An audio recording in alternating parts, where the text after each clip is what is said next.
Hi, Lori Montry, trauma-informed eating psychology coach here to offer you a powerful tool to help you overcome emotional eating and achieve food and body freedom.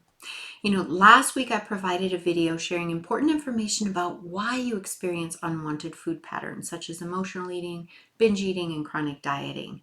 Even though these behaviors are incredibly frustrating, they make perfect sense, right? Food gives us a hit of feel-good brain chemicals. It soothes our nervous system through the process of chewing and swallowing. It provides companionship, excitement, and comfort. It also allows us to avoid or numb to uncomfortable feelings and states of being. It's no wonder that most, if not all of us, have turned to food at times to help us get through the day. We have needs, and food is a way, albeit a maladaptive way, of getting those needs met. The problem with using food to deal with life is, of course, the extra weight and health implications associated with that, but also the fact that turning to food doesn't solve the underlying challenges. In fact, as I mentioned last week, it's a distraction from what you really need. It's a band-aid at best. In last week's video, I also shared that one of the most important ways to overcome food challenges is to learn to regulate your nervous system. When you are feeling stressed and overwhelmed, your nervous system is dysregulated. And since your brain knows that food helps calm your system, it leads you to food as quickly as it can. So learning to regulate your system through tools like somatic experiencing, it allows you to stop using food to calm and nurture yourself. That is why nervous system regulation is one of the three major keys I teach in my Freedom from Emotional Eating course. A healthy, well-regulated nervous system not only helps you overcome challenges like emotional eating, it also helps you end other coping and avoidance behaviors that feel out of alignment with who you want to be. It allows you to claim a more peaceful, joyful, and authentic life. When your system is dysregulated, you begin operating from your survival brain rather than from your prefrontal cortex, what I call your higher brain. It's your higher brain that can see what's happening, see what you need, and how to meet that need in a way that's in alignment with your goals. The prefrontal cortex cares about the future, and it can override your habituated survival brain's call to emotionally eat. It's the higher brain that can put the chips back in the pantry or the ice cream scoop back in the drawer because it knows that chips and ice cream don't actually make things better in the long term. Now, the approach I teach shows you how to stop putting your energy into trying to white knuckle and control yourself and put that energy into powerful tools that help calm your system, empowering you to handle your urge in a way that's in alignment with your bigger goals. So I made this video today to teach you a little bit about somatic experiencing as a powerful tool to work with your nervous system. Before we dive into that, I'm going to ask you to take half a second and subscribe to the channel if you haven't already. This helps me get more information and support in your hands and in the hands of all of those who need love and support to heal their relationships with food. So I really appreciate all of you subscribers. Now, back to somatic experiencing. Before I began my own somatic practice, I made some progress in overcoming my food challenges, but my results were mixed. I wasn't as consistent as I wanted to be with the tools I had at my disposal. Working with my nervous system allowed me to stop saying, I know what to do, I'm just not doing it. I really want to start our somatic experiencing journey with a quote from Dr. Peter Levine, who is considered the founder of somatic experiencing. And incidentally, I was fortunate enough to attend a 5-day immersion with Dr. Levine and many others in San Diego last month. It was truly something special to be in the same room, learning from the master of somatic experiencing himself. The quote I want to share with you is the following. In somatic experiencing, you initiate your own healing by reintegrating lost or fragmented portions of your essential self. He goes on to say that healing will take place as formerly frozen elements of your experience in the form of symptoms are released from their trauma-serving tasks, enabling you to gradually thaw. When you thaw, you have the possibility to become more fluid and functional. When we get stuck in survival mode, we become shut down to our experience, to our sense of self. and our ability to act with conscious choice. We tend to switch over on autopilot and check out with things like food, TV, phones, shopping, and other behaviors. And this is where somatic experiencing can come in.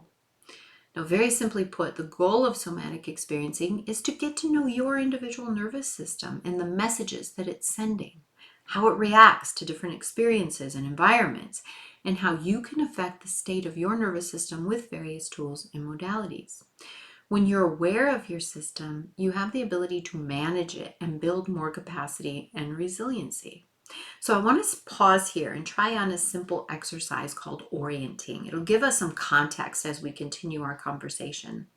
Now, the goal of orienting is just to really notice with your nervous system, open up communication with that.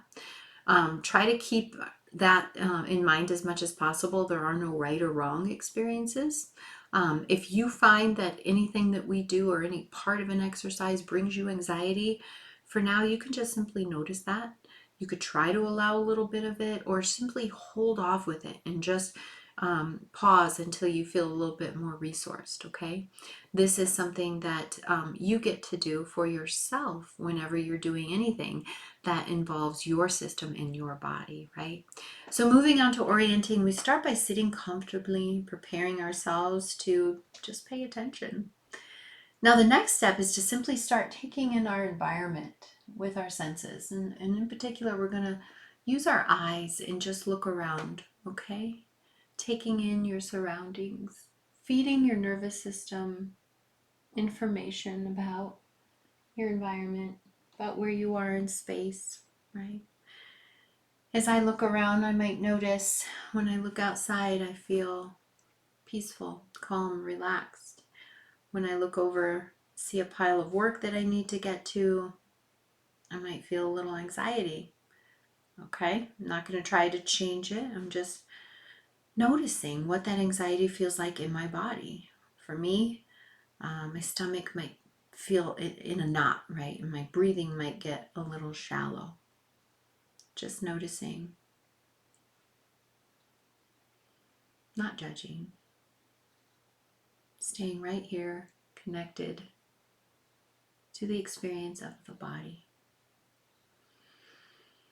Now, your nervous system is built to take in information from the outside and make a determination about what that means. So looking around, noticing that there isn't any danger, right, is something that can help your nervous system relax. So as you do this exercise, just notice what happens for you. I know that right now, today, you're trying to get this down, trying to figure out what we're doing, and this can be, a little strange for us. So today, just let go of expectations and see what happens as you use your vision to send your nervous system messages that it's safe. And I also invite you to close your eyes and just see what that does for you.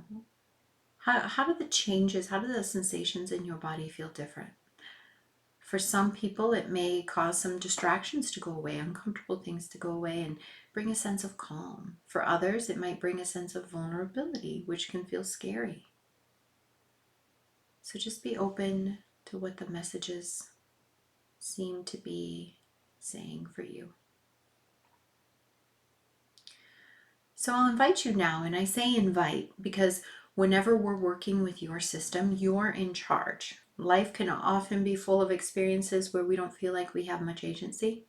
Your somatic practice is one place that you should be given full agency to respond and react to what feels best to you. So I'll invite you to add on to this exercise of orienting by going into what is often called the push away or creating space.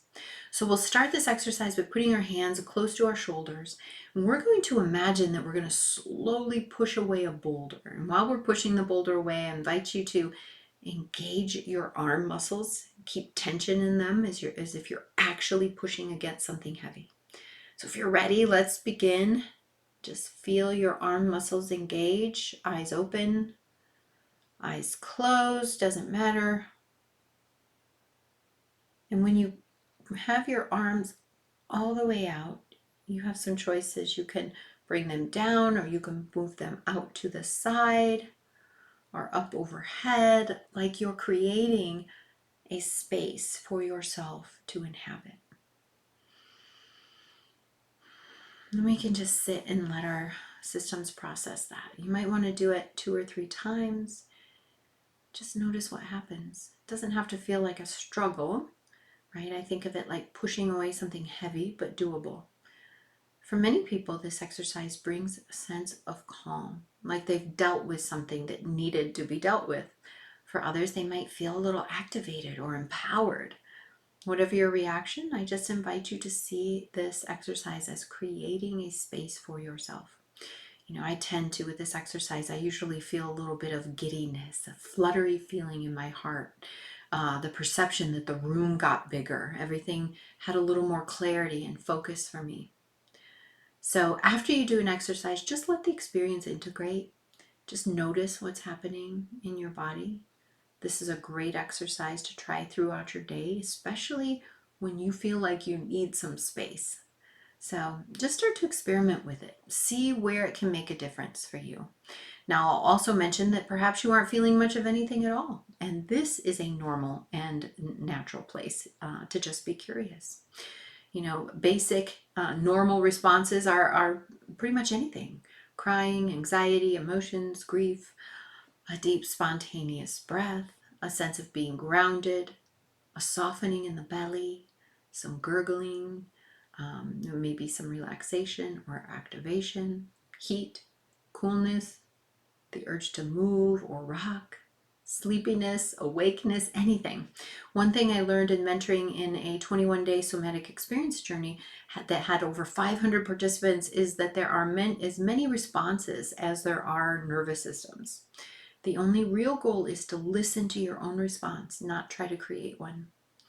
Sitting with the sensations is one of the most important aspects of healing. So let the sensations come. You don't have to chase them away. Just let them come and then gradually fizzle out on their own. If you start to feel overwhelmed by your experience or specific memories come up that are very uncomfortable, if it's possible, just notice and make some space. But if they start to become too overwhelming, we don't want to relive anything. We want to just very gently lean into uncomfortable sensations to the extent that it feels right to do so, but really staying within our window of tolerance where we don't go into further overwhelm. And only you can know where that line is. So as you work with your body, you'll be able to tell more clearly, right? Some people might feel some tingling or a headache or a stomach ache, something like that coming on, and that's their body's signal like, hey, we've gone a bit far, okay? So with this experience under our belt, let's continue our discussion on somatic experiencing. As I said earlier, it is so experiential. It's hard to speak of it only through words. So much happens within the body that really can't adequately be described through language. So glad we did that exercise. You can think of your somatic exercises as a way of creating a relationship with your nervous system and opening up the channels of communication. Through this work, you're going to ultimately be able to create a sense of safety for yourself, which will allow you to take charge of your reactions and your survival responses. This means that you can reclaim your power in the moments where you used to emotionally eat. In my Freedom from Emotional Eating course, I've developed a 40 video library with 40 somatic exercises that allows you to really take your time getting to know your system and how to work with it best. And by developing your own diligent practice, you can understand what it truly means to listen to your body rather than trying to master it or tame it. The ultimate goal, of course, is for you to spend more and more time in that beautiful, calm, parasympathetic state, which will positively impact your life in many ways. One of the big ways that you're going to feel shifts is in your relationship with food. Because when you're in that parasympathetic ventral vagal state, you're less likely to feel triggered and be looking to food to help you cope. You're also more likely to be able to make a conscious choice. When you're in that parasympathetic state, you have access to the more evolved parts of your brain. And these parts help you think creatively with your long-term goals in mind, right? This part of your brain allows you to act consciously instead of acting from your old unwanted habits. So let me say a couple of words on how you can start to build a practice of your own. The best approach is to do a short practice a few times a day. This allows you to build slowly in a way that's gentle but consistent. And consistency really is key here. I often relate the example or the similarities between my back and my nervous system. I was a runner. I am a runner, and I've never been a good stretcher. So the muscles in my back were chronically tight for years. And then I started having cute little back breaking babies, and things really got ugly for the lower back. And I didn't seek treatment until I was, really limited in a lot of my normal activities. And so the muscles of my back were so chronically tight that they were reluctant to loosen. And even when treatments like dry needling, manual manipulation were able to help that relax, it would only stay relaxed for a couple hours before seizing up again, right? These muscles had literally forgotten how to be in a natural state of relaxation. Even when I wasn't doing anything to cause them to become tight again, they would continually revert back to their now normal state of restriction. Much to my frustration, the only way to undo that chronic tightness was to frequently take action to put those muscles in a state of relaxation. It was not enough at that point to simply stop doing what had caused the tightness initially. They needed to be retrained to be okay with being relaxed. And that meant that I couldn't visit the physical therapist or massage therapist once in a while or even once a week in the beginning and expect those treatments to be able to help me. I needed to turn the tide so that those muscles were spending more and more time in a state of relaxation to help them forget to be constantly tight. So that meant more than one appointment a week and multiple periods throughout the day spent doing various movements to help retrain those muscles. The same is true for your nervous system and your survival system. If your system is chronically been on high alert, a weekly or even once daily practice of calming it may not be enough to turn the tide and allow the system to get used to spending time in this unfamiliar state of calm aliveness. It may require several practice periods throughout the day to keep returning you back to that peaceful connection with your higher self. These don't have to be long periods, but the more often you can tune in, the more success you're going to have. So think of your practice time as you would practice time with a musical instrument or a sport. Every time you do it, you get a little better, but there's no doubt you need to practice, right? Now, I also begin to invite you to begin to think of your whole life as a somatic practice. Find many times during your day as you go about your regular activities to step away from the mind, drop into your physical sensations. As you shower, notice the feel of the water on your body. Touch or tap your body and sense what you notice internally. Look around you or at pictures or outside and take a few moments to notice what that brings up in your body, right? Is it tension, smoothness, density, warmness, jaggedness, tingling, vibrating, slimy, sticky? Is there a movement of energy or fuzziness, anything at all? Ask yourself if that sensation has a shape. Is it made of a particular material? Does it have a color or a sound? Notice where it's located in your body. We focus more on how do I know I'm feeling this emotion rather than what the emotion is and what my interpretation of the emotion is.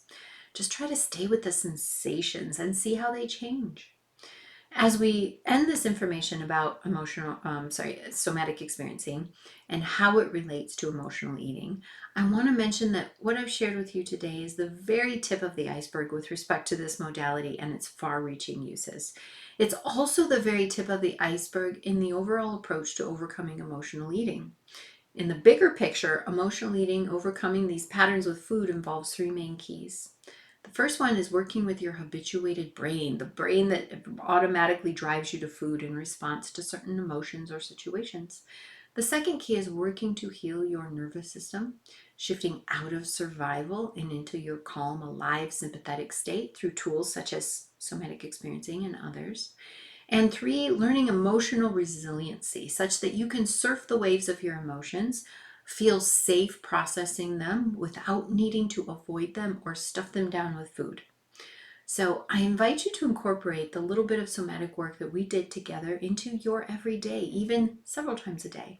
and watch for subtle but important shifts in how your system feels. Notice if you start feeling more resourced through the day. Notice if you find yourself not needing to turn to food to navigate stress and overwhelm as much. I also invite you to check out www.lorimontree.com. The website has more resources, information about the Freedom from Emotional Eating course, and the opportunity to sign up for my weekly emails. Food and body freedom is absolutely possible, and I really look forward to supporting you in every way that I can.